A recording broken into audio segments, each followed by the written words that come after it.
السلام عليكم ورحمة الله وبركاته. أنا جاي في زيارة لأخي وحبيبي الشيخ عبد الرحمن الجاكي، وبعدين لقيت مفاجأة من العيار الثقيل.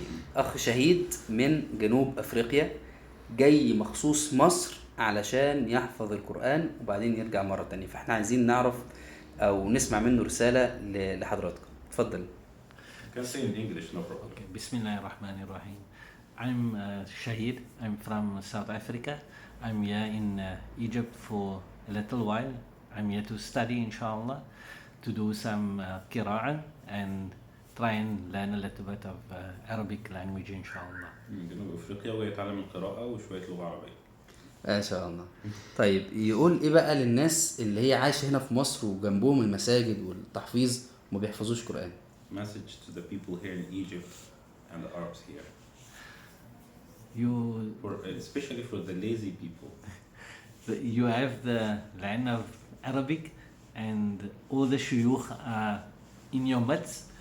So سبحان الله كل شيوخ حوالينا لازم نتعلم يعني.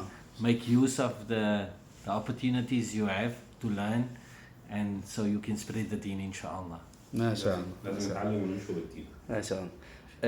انا طبعا دي مش اول مره يا شيخ عبد الرحمن ان حد يجي لك هنا يجي ايه الرساله بقى في الموضوع؟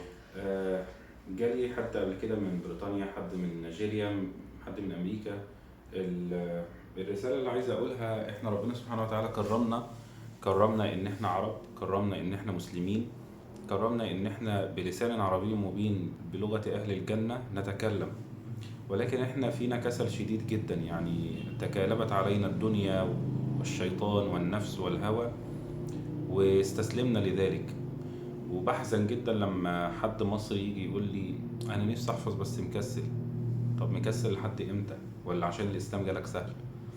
يعني الاخ شهيد سايب كل حاجه، شغله، اهله، اسرته معاه هنا. your family is here, right? Yes. اسرته، اولاده، سايب شغله، سايب حياته. you leave your everything in South Africa, even your job, your family, your big family, everything. هو جاي هنا من اجل مقصد واحد اللي هو كتاب ربنا واللغه العربيه. ف يعني ده واجب علينا احنا اللي نهتم بالحاجه اللي ربنا كرمنا بيها. الله سبحان الله. الموضوع ده بيلمس القلب جدا. بتلاقي حد ساب باع كل حاجه عشان بس يتعلم اللغه العربيه والقران، وهو بيقول لنا ان احنا عندنا هنا في مصر شيوخ كتير، المفروض احنا نبقى حريصين ونبذل جهد علشان نحفظ القرآن. يعني انا برحب بيك في مصر، يعني نورت مصر كلها. الحمد لله. الحمد لله. الله يبارك فيك. اهلا بيك. جزاكم الله خيرا يا شيخ عبد الرحمن. واياكم يا رب. الله يكرمك.